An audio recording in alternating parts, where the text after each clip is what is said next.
Hey guys, welcome to the Red Hacks. Thanks for watching. Hey guys, welcome to the Red Hacks. My name is Ray. Want to kind of give you guys a little rundown on how we paint a house, or how we prep to paint a house, and kind of show you the tools and stuff that we need.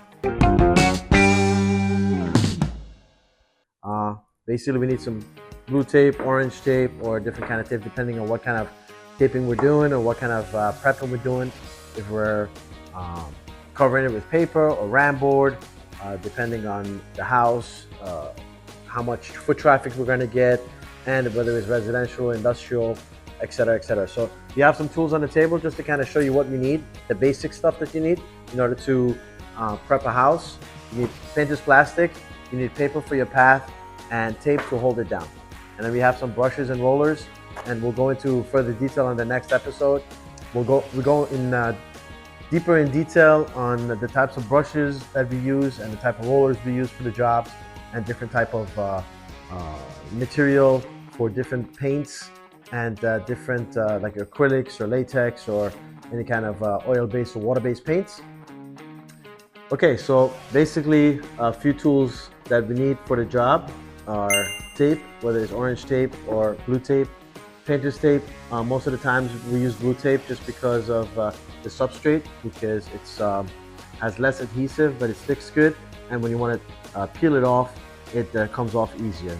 You need painter's plastic so you can cover furniture, and you need rosin paper in order to cover the floors for the foot traffic. I also recommend a razor blade just so you can cut the paper easily than trying to do it with your hands, so you have a better cut. Those are some of the basic tools that we need for the job, just when we're doing the coverings and protecting the floors and furniture. Great.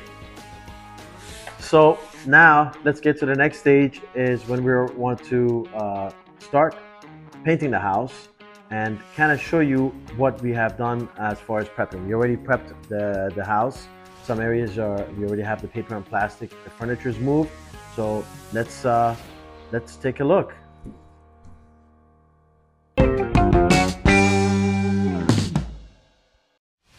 All right, guys, let's show you what we've done in this house. This house is multiple levels.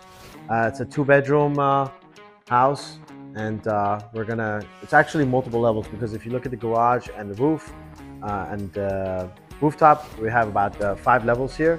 So we're on the 2nd level, which is the main level. The entrance is right there. You have the kitchen, the main living room area, and as we go upstairs. So show you some of what we've done already. Cover the stairs. All right, basically you want to cover your path. So if you're painting and you got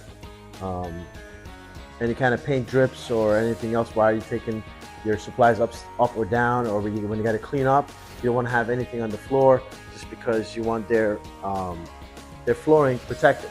That's one of the main things that as painters, some guys come into units and they put paint splatter all over, and then you have to sit there on your hands and knees cleaning everything up. So when we paint the walls, just as a prime example, we kind of tape up all we take the covers off, and we tape up the switches, so we don't get paint on the switches. We also cover the floors. We have metal railings, so the orange tape sticks a little bit better. The different colors on the tapes have different meanings. We cover the floors. It doesn't necessarily have to be like this, but this is the way we do it when we cover all the floors, so it's covered as we're going up and down. So on this level, we already moved all the furniture away from the wall. So what we do is usually we give itself 3 to 4 feet from the wall. So when we got to put the ladders, this is a low ceiling, but some areas requires a ladder. So if you need to put a step ladder or any kind of ladder up here, you have enough room and easy to walk by without hitting the glass or hitting the tables.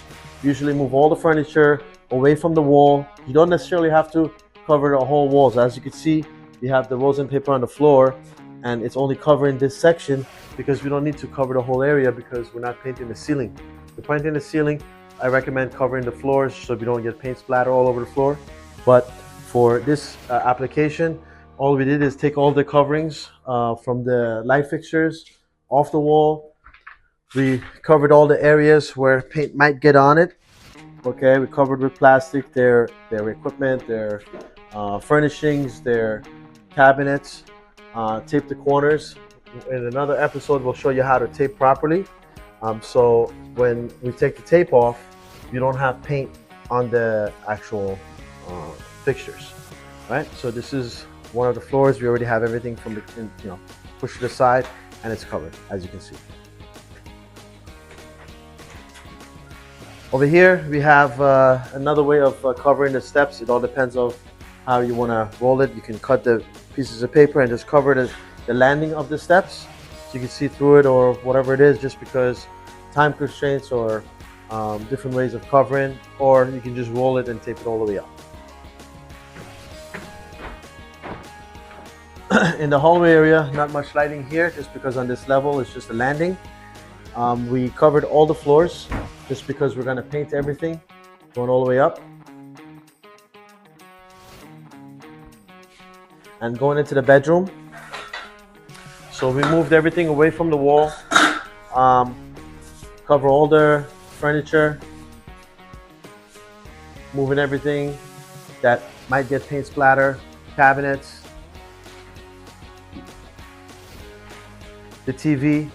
We don't always take every single TV off the wall when we paint, especially like everything that's connected to the wall. We'll just cover it, areas, cover the back, cover the TV, so we don't have any paint splatter on it. One of the main things is when you're properly painting a house is paint splatter. Paint splatter, as you roll up and down, sometimes you're rolling with a stick and you get the splatter just kind of falls down, and you get it on furniture.